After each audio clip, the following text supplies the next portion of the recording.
9장 1절에서 10절까지의 말씀 보시겠습니다.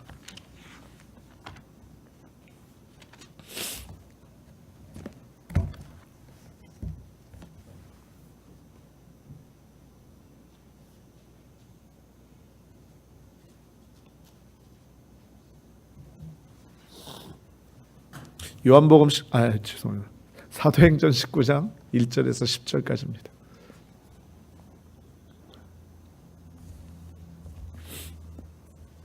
찾으신 줄로 믿고 우리 같이 한 목소리로 합독하시겠습니다. 시작. 아볼로가 고린도에 있을 때에 바울이 윗지방으로 다녀 에베소에 와서 어떤 제자들을 만나 이르되 너희가 믿을 때에 성령을 받았느냐? 이르되 아니라 우리는 성령이 계심도 듣지 못하였노라. 바울이 이르되 그러면 너희가 무슨 세례를 받았느냐? 대답하되 요한의 세례니라. 바울이 이르되 요한이 회개의 세례를 베풀며 백성에게 말하되 내 뒤에 오시는 이를 믿으라 하였으니 이는 곧 예수라 하거늘 그들이 듣고 주 예수의 이름으로 세례를 받으니 바울이 그들에게 안수하매 성령이 그들에게 임하심으로 방언도 하고 예언도 하니 모두 12사람쯤 되니라. 바울이 회당에 들어가서 석 달 동안 담대히 하나님 나라에 관하여 강론하며 권면하되 어떤 사람들은 마음이 굳어 순종하지 않고 무리 앞에서 이 도를 비방하거늘 바울이 그들을 떠나 제자들을 따로 세우고 두란노선에서 날마다 강론하니라. 2해 동안 이같이 하니 아시아에 사는 자는 유대인이나 헬라인이나 다 주의 말씀을 듣더라. 아멘. 할렐루야. 우리 전후자에 계신 분에게 한번 인사 나누겠습니다. 하나님이 당신을 엄청나게 사랑하십니다. 이렇게 인사하겠습니다. 한 번 더 인사하겠습니다. 성령께서 이 자리에 함께 하십니다. 자, 한 번 더요. 예수 안에서 당신에게 좋은 일이 일어납니다. 이렇게 인사합니다.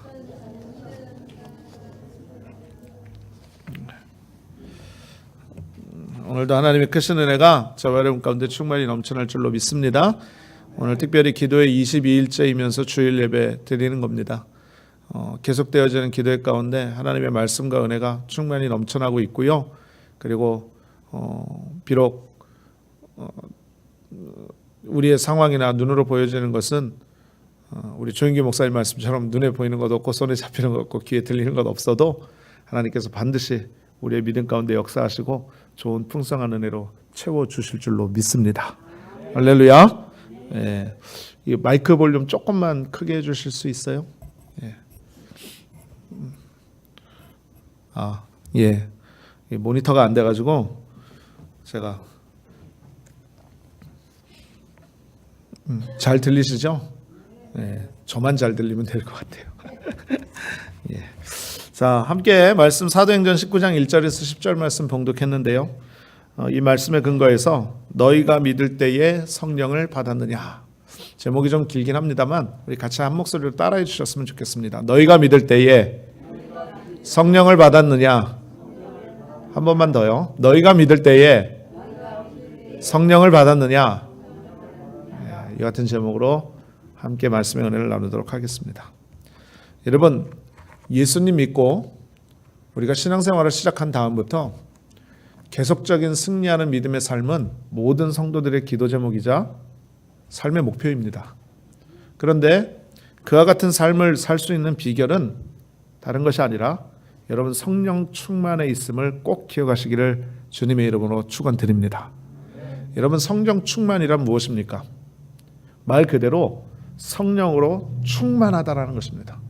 성령으로 가득 차고 흘러 넘치는 상태. 아멘. 예. 그래서 성령 충만이 우리가 날마다 승리하며 살아가는 신앙생활의 비결이 된다는 거죠. 그러니 우리는 예수 믿고 나서요 꼭 따라 하시겠습니다. 반드시 꼭 성령 충만해야 됩니다. 성령 충만해도 되고 안 해도 되고가 아니라 반드시 꼭 필히 성령 충만해야 된다는 거죠. 여러분 제자들 한번 생각해 보십시오. 예수님의 제자들은요 성령 받기 전에는 무기력했습니다. 3년 반이나 예수님과 동고동락을 하면서 제자 훈련을 받았음에도 불구하고 예수님께서 십자가에 못 박혀 달려 돌아가시는 그 절정의 순간에는 다 흩어지고 도망가고 뿔뿔이 제 살 길로 간 것입니다.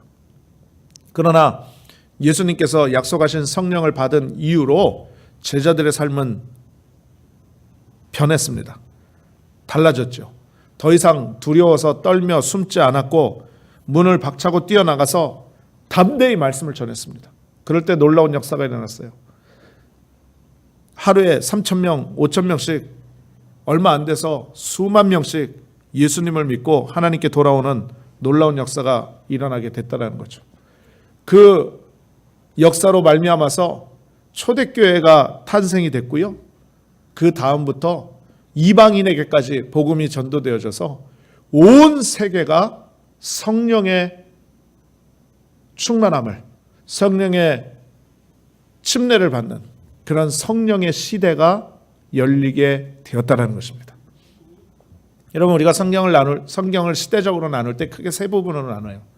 구약을 다 아시겠지만 성부 하나님의 시대라고 이야기를 합니다. 그 다음에 신약을 성자 예수님의 시대라고 얘기를 합니다. 그러면 지금 우리가 살고 있는 이때를 뭐라고 얘기를 하느냐? 성령의 시대라고 얘기를 하는 것입니다. 할렐루야. 성령께서 역사하시고 성령께서 일을 행하시고 성령께서 인도하시고 성령께서 감화 감동을 주시고 성령께서 기적을 베푸시기 때문에 누구든지 성령으로 충만하면 성령의 권능과 능력을 통해서 우리가 삶 가운데 놀라운 은혜를 얻게 되어지는 것이고요. 그리고 날마다 믿음으로 승리하게 된다는 거죠. 여러분, 그래서 반드시 성령 충만을 받아야 된다는 것입니다. 오늘 본문의 말씀을 보게 되면 사도 바울이 3차 전도 여행 첫 번째 장소인 에베소에 가서 있었던 일을 기록하고 있는데요. 오늘 이 말씀을 보면서 우리의 신앙의 모습 가운데 정말 성령 충만의 필요와 성령 충만의 놀라운 역사를 통해서 우리에게 주시는 유익에 대해서 말씀의 은혜를 잠깐 나누도록 하겠습니다. 첫 번째로 말씀드리고 싶은 것은요. 자, 너희가 믿을 때 성령을 받았느냐라는 것입니다. 여러분, 이 질문은요. 저와 여러분에게도 주시는 질문인 줄로 믿습니다. 오늘 금방도 말씀을 드렸지만 사도 바울이 하나님의 부르심을 받고 이방인의 전도를 위한 그릇으로 택함을 받은 다음에 바울은 위대한 전도 여행을 떠납니다. 그런데 오늘 본문에 나온 이야기는요. 바울이 세 번째 전도 여행을 떠났었을 때 첫 번째 사역지, 거기가 어디냐면 에베소입니다. 에베소. 예. 바울이 이 에베소에 도착을 했는데 이 에베소에 도착해 보니까 이미 예수님 믿고 구주로 따르는 제자들이 있었던 것입니다. 그래서 이들이 어떻게 복음을 듣게 되었을까? 이들이 어떻게 하나님을 알게 되었을까? 저 보세요, 저. 밖에 보지 마시고. 바람 때문에 문 열리는 거예요. 어떻게 예수를 알게 되었을까? 보니까 그 에베소라는 곳에 아볼로 선생이라는 분이 계셨던 것입니다. 그런데 선행되어지는 18장의 말씀 윗절을 보게 되면 이 아볼로라는 사람이 언변이 뛰어나고요. 그 다음에 성경에 능통한 사람이라고 18장 24절에 말씀하고 있죠. 그리고 25절에는 뭐라고 말하냐면 일찍이 주의 도를 배워서 열심으로 예수에 관한 것을 자세히 말하며 가르쳤지만 문제가 하나 있었어요. 뭐냐면 요한의 침례, 우리가 말하는 물세례만 돼서만 제자들에게 또 예수를 믿는 사람들에게 가르쳤다라는 것입니다. 그러니 여러분, 아볼로는요 에베소에서 자신이 뛰어난 학문과 언변으로 열심히 복음을 전했는데 참 희한한 건 뭐냐면 교회가 부흥이 안 되더라는 거예요. 교회가. 우리가 나중에 보았지만 7절에 보니까 바울의 이야기를 듣고 바울의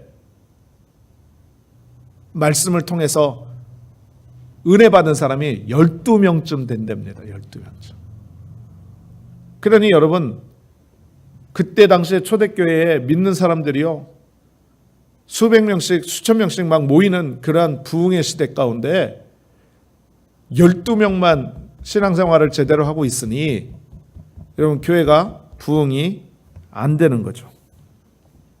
그래서 사도 바울은 그들의 문제점이 어디 있는지 살펴봤습니다. 그래서 그들에게 질문을 한 거예요. 뭐라고 질문했느냐?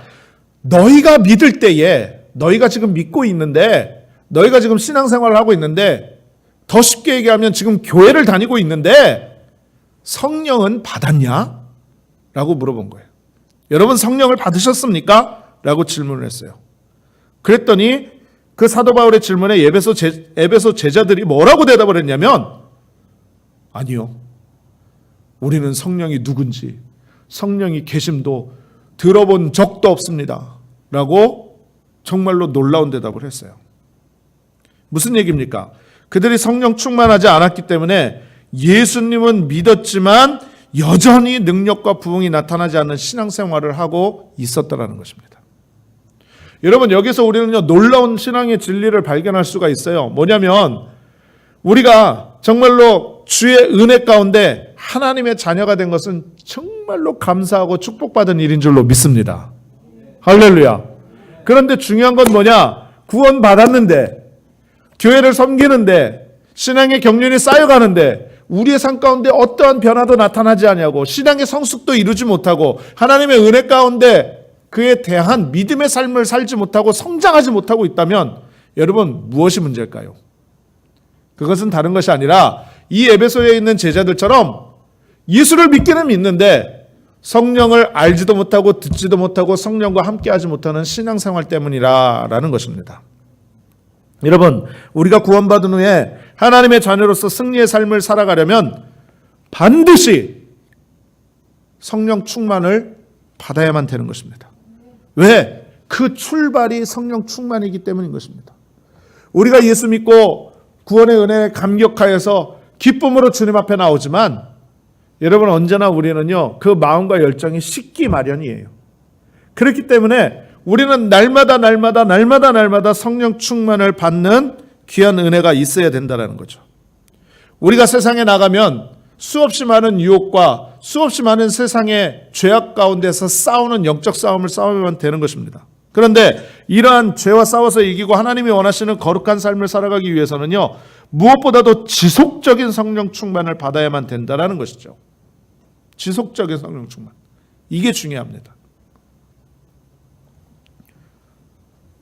여러분은 언제 성령의 그런 경험이 있으십니까? 저는 중학교 3학년 때 중고등부 수련회에 올라갔다가 성령대망의 시간에 성령의 체험을 했습니다. 그 은혜로 말미암아서 제가 하나님 앞에 열심히 봉사하고 충성하고 헌신하다가 신학 공부를 하고 주회종까지 되는 그런 계기가 되어졌는데, 여러분, 제가 중학교 3학년 때 받은 성령 침례 한 번을 가지고 지금까지 오는 게 아닙니다. 저도 주회종이지만 강단에 서서 말씀을 전하지만 성령으로 충만하지 못할 때가 있고 성령으로 충만할 때가 있습니다. 그런데 참 놀라운 사실은 성령으로 충만하지 못하면 내 마음 가운데 있는 생각과 내 속에 있는 그런 어떤 사람의 그런 인성들이 막 쏟아져 나와서요, 참 부끄럽고 주의종답지 못한 그런 모습들을 많이 보일 때가 있어요. 하지만 성령으로 충만하면 나에 있는 모든 인성과 죄성과 욕심과 또 모든 탐욕과 이런 것들을 다 누르고 오히려 그리스도 안에서 선하고 또 주님이 기뻐하실 만한 믿음의 모습으로 나오게 된다는 거죠. 그러니 여러분, 예수님을 믿은 뒤에도 성령을 받지 않으면 자신의 욕심이나 감정을 만족시키기 위해서 살게 되는 거예요. 그러나 반대로 성령으로 충만하게 되면 자기의 욕심과 감정을 이기고 하나님의 뜻을 따라 살아가게 되는 줄로 믿습니다. 그래서 지속적인 성령 충만이 필요하다는 거예요. 계속적인 성령 충만. 또 성령 충만을 받게 되면 대표적으로 나타나는 것이 바로 뭐냐면 마음에 기쁨이 넘쳐나게 된다는 거죠. 그래서 지옥 가기 싫으니까 억지로 하는 신앙생활을 하는 것이 아니라 마음 깊은 곳에서 우러나오는 감사와 찬양으로 예수님을 따르게 된다는 거예요. 그래서 형식적인 신앙생활은 온데간데 없어지는 겁니다. 맨날 시계추처럼 주일만 되면 교회에 왔다 갔다 하는 그런 신앙이 아니라 정말로 주의 은혜에 감사하고 진정한 믿음의 고백을 통하여서 하나님께 영광을 올려드리는 귀한 믿음의 삶을 살아갈 수가 있다는 거죠. 그래서 어떠한 상황 가운데도요, 할렐루야, 감사합니다, 아멘 이러고 받아들이면서 순종할 수 있는 믿음의 삶을 살아갈 수 있게 된다는 것이죠. 할렐루야. 여러분, 그러면은요, 이러한 기쁨의 마음과 은혜로 충만한 믿음의 삶을 통해서 우리의 삶이 변화되어지고 우리의 이웃이 변화되어지고 무엇보다도 교회가 부흥하는 놀라운 역사가 나타나게 되는 줄로 믿습니다. 여러분, 사실 우리 교회에 빈자리가 지금 많이 있어요. 또 어려운 시간들을 보내면서 여러 가지 많은 일들이 있었습니다. 그런데 계속적으로 기도할수록 저에게 주시는 하나님의 그런 마음의 모습은 뭐냐면, 정말로 그때 성령 충만했는가, 그때 성령의 믿음의 은혜를 통해서 믿음으로 나아가는 그러한 순종의 모습이 있었는가, 계속적으로 이런 물음을 묻게 된다라는 거죠. 여러분, 하나님의 일은 하나님께서 하시는 줄로 믿습니다. 우리 힘으로 억지로 이루려고 할 때 실패하게 된다라는 거죠. 그러니까 우리는 온전한 도구가 되고 성령님께서 일하시게 되면 교회는 반드시 부흥하게 되어져 있고요, 우리의 신앙 가운데 기쁨과 감사가 넘쳐나는 믿음의 활력이 놀랍도록 솟아나오는 귀한 원천의 에너지가 되는 것을 우리는 기억해야만 되는 것입니다. 여러분, 우리가 잘 알고 있는 사도행전 1장 8절의 말씀 잘 알고 있지 않습니까? 오직 성령이 너에게 임하시면 너희가 권능을 받는다라고 얘기를 했어요. 권능을 받아야 주님께서 주시는 힘과 권능을 통하여서 우리가 악한 세상의 유혹과 또 삶의 어려움과 문제들 가운데 싸워서 승리하고, 그리고 주님의 증인된 삶을 살아가는 귀한 사명을 감당할 수 있는 것 아니겠습니까? 여러분, 그러므로 오늘도 주님께서 우리에게 말씀하십니다. 너희가 믿을 때에 성령을 받았느냐? 너 지금 교회에 나와 있는데, 너 지금 예배 드리고 있는데, 너 지금 기도하는데 성령을 받았냐? 성령을 의지하느냐? 성령과 함께 기도하느냐? 성령과 함께 찬양하느냐? 성령을 의지하면서 예배하고 있느냐? 라고 물어보고 계신다는 거죠. 할렐루야. 여러분, 우리는 이러한 물음 가운데 주여, 성령님 인정합니다, 환영합니다, 모셔드립니다, 의지합니다, 오늘도 나에게 성령의 충만함을 허락하여 주시옵소서, 이와 같은 믿음의 고백이 저와 여러분 가운데 넘쳐나야만 될 줄로 믿습니다. 할렐루야. 그렇다면 여러분, 우리가 성령의 충만함을 계속적으로 살려면 다른 것 없습니다. 두 번째로 말씀드리고 싶은 것은 예수님 중심적인 삶을 살아야 된다는 거예요. 예수님 중심적인. 오늘 본문의 말씀 보세요. 4절 5절에 말씀하죠. 바울이 이르되 요한이 회개의 침례를 베풀며 백성에게 말하되 내 뒤에 오시는 이를 믿으라 하였으니 이는 곧 예수라 하거늘 그들이 듣고 주 예수의 이름으로 침례를 받으니 라고 말씀하고 있다는 거죠.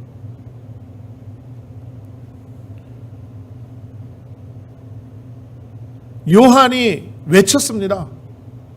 내 뒤에 오시는 이는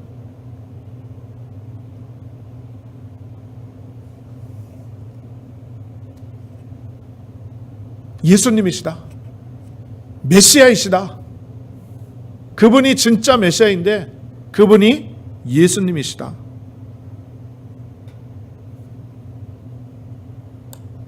라고 얘기를 했는데도 사람들은 그냥 요한의 침례만 중요하게 생각을 했습니다. 그래서 바울이 다시 한번 에베소 그 제자들에게 이야기하는 거예요. 침례 요한이 침례를 베풀면서 믿도록 증거한 그리스도가, 그 메시아가 바로 예수님이라는 것을 설명을 했어요. 그랬더니 에베소 교인들이요, 주 예수님의 이름으로 침례를 받았다라는 거죠. 여러분, 여기에서 우리가 반드시 정립해야 될 그런 신앙의 모습이 있습니다. 그게 바로 뭐냐면, 여러분, 요한은 물로 세례를 줬어요. 다시 말씀드리면 우리가 침례를 받았을 때에 우리가 교회에 오면 예수를 믿고 내가 예수님을 나의 구주로 시인합니다. 인정합니다. 라고 해가지고 물 세례를 받잖아요. 침례를 받지 않습니까? 그래서 물속에 들어갔다가 잠겼다 나오는 거예요. 그러면 여러분, 이것은요, 죄사함의 정결 의식입니다.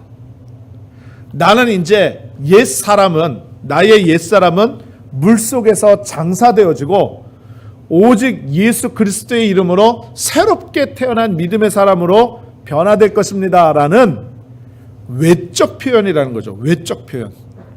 그러니까 많은 사람들에게 공표를 하는 거예요. 공표를.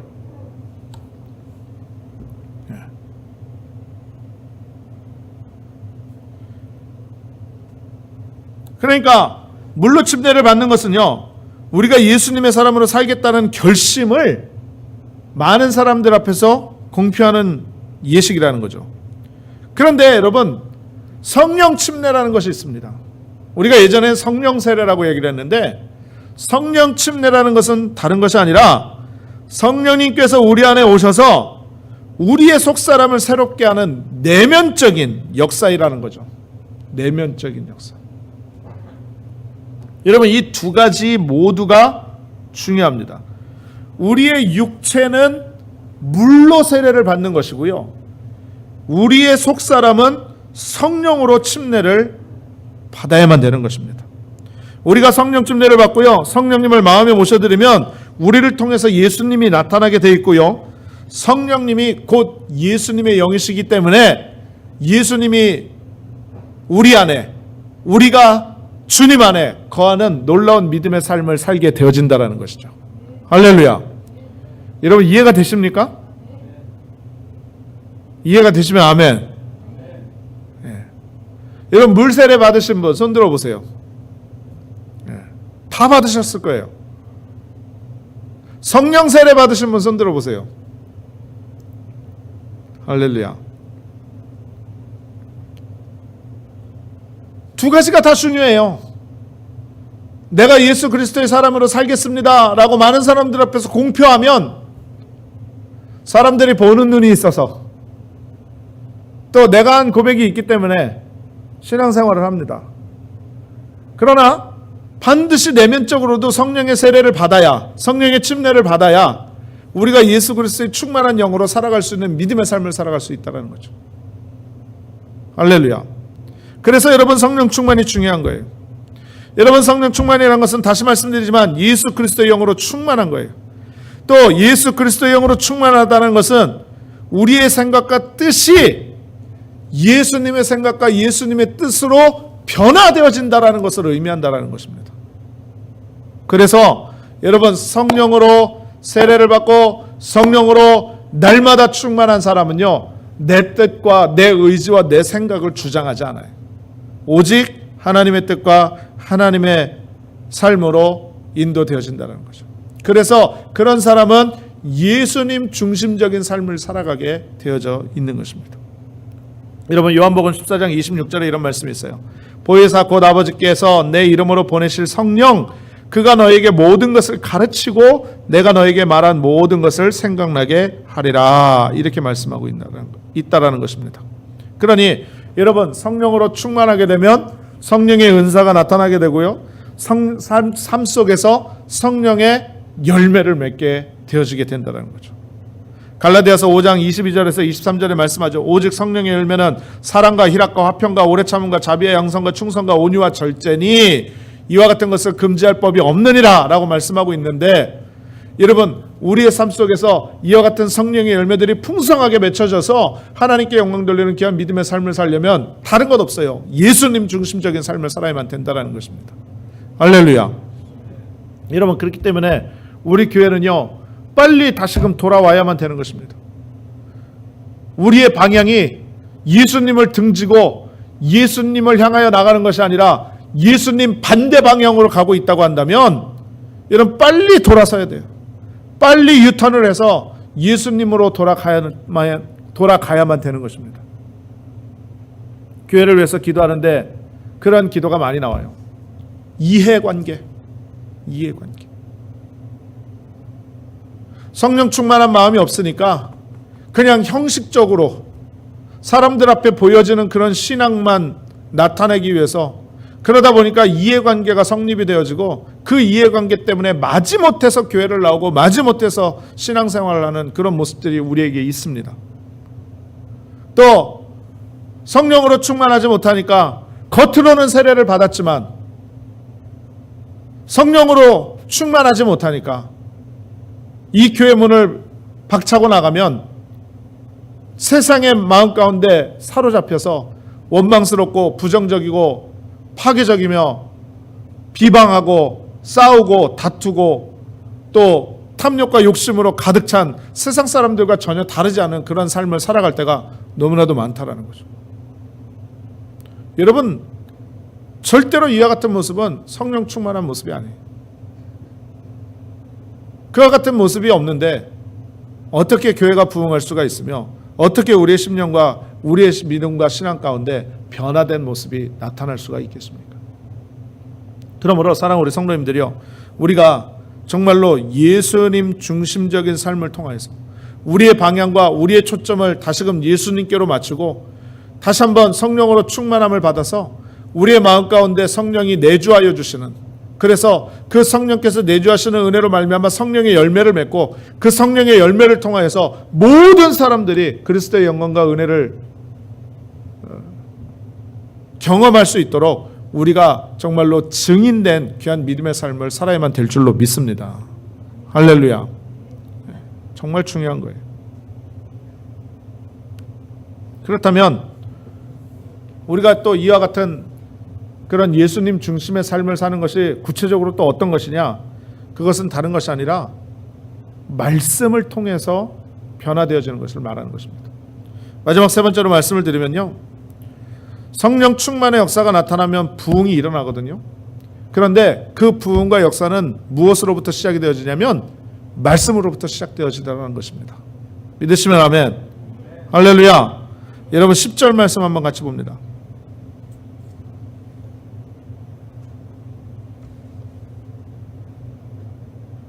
두 해 동안 이같이 하니 아시아에 사는 자는 유대인이나 헬라인이나 다 주의 말씀을 듣더라 라고 말씀하고 있는데, 선행되어지는 말씀을 보면 8절 9절에 바울이 회당에 들어가서 석 달 동안 담대히 하나님 나라에 강론하며 권면을 했어요.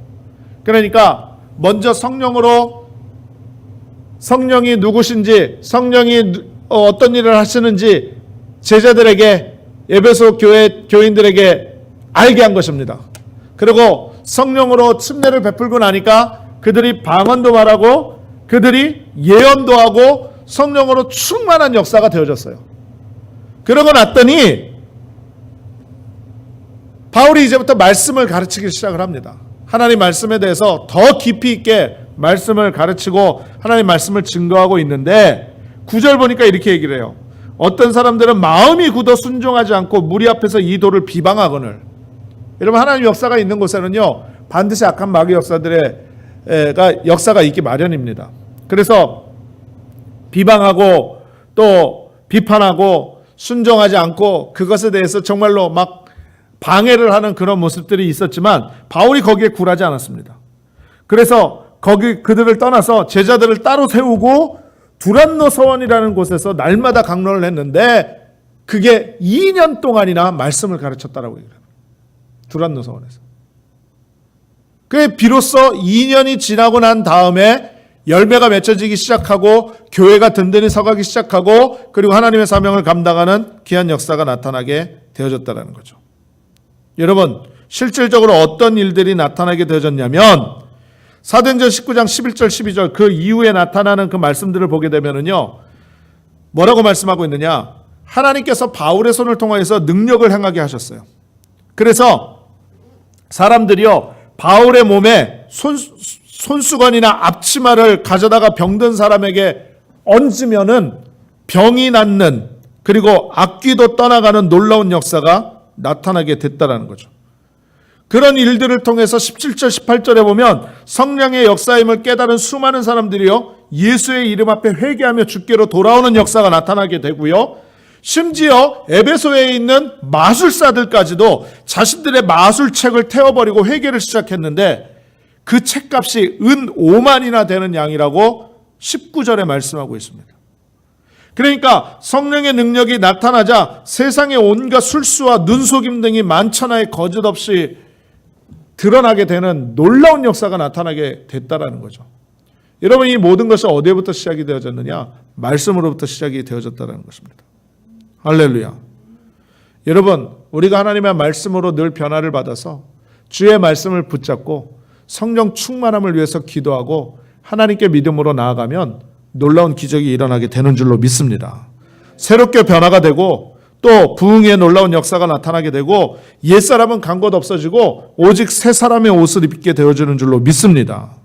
여러분, 에베소가요, 이 바울의 성령 충만의 강론을 통해서 주의 복음으로 덮여지니까 마술의 도시가, 우상의 도시가, 정말로 세상을 따르는 타락의 도시가 하나님 복음이 흥왕하는 복음의 도시로 변화해졌다는 것입니다. 할렐루야.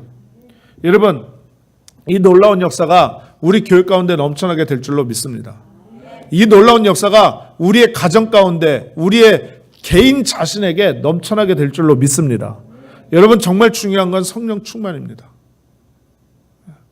물론 많은 사람들이 얘기를 해요. 찬양할 때 막 박수치고 큰 소리로 기도하고 막 부잡스럽게 예수를 믿어야 그게 성령 충만이냐?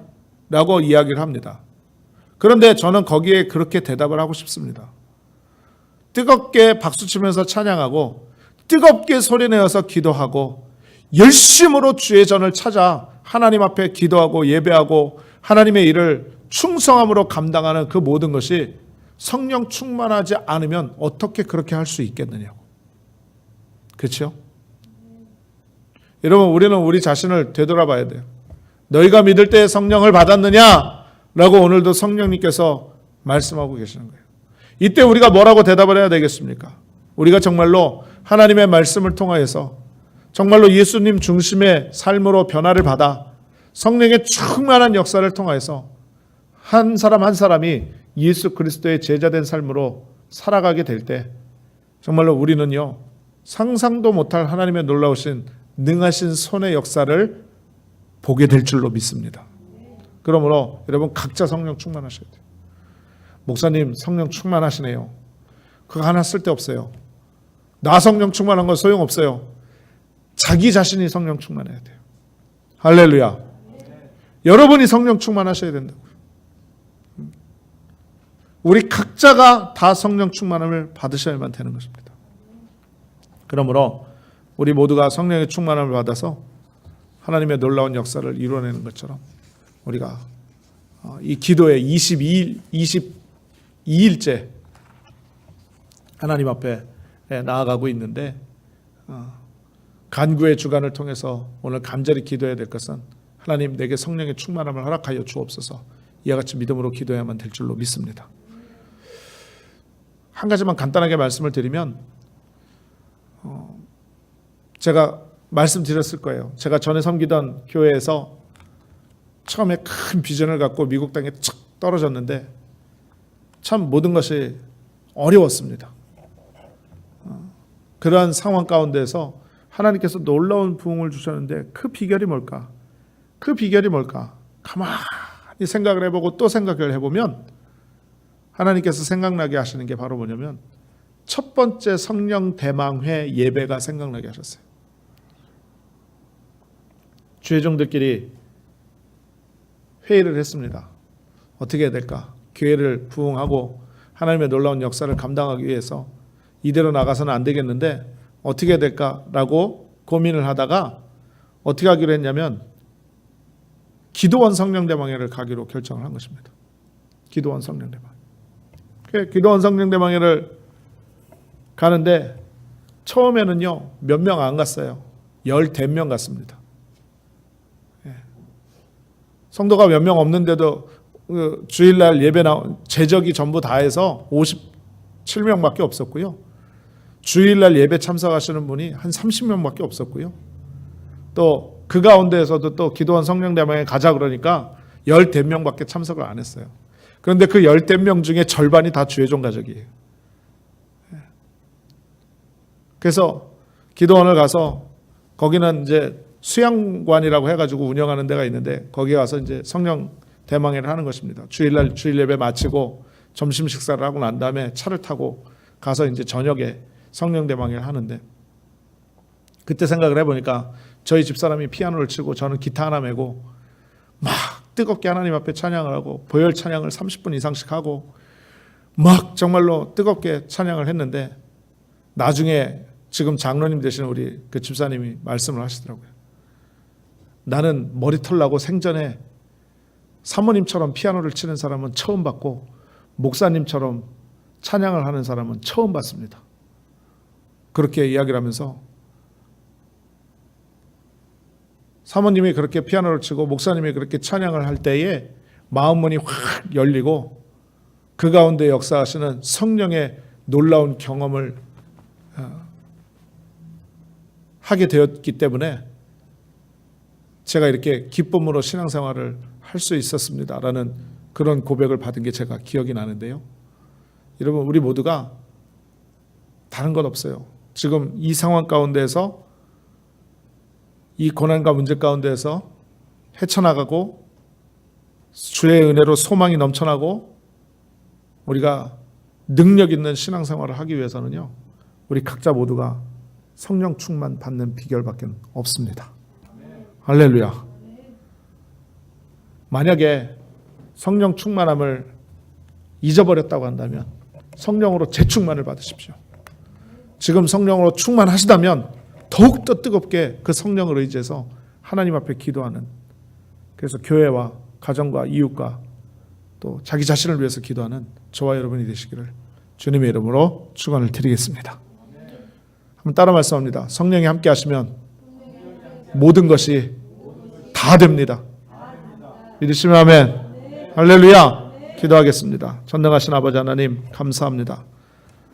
너희가 믿을 때 성령을 받았느냐?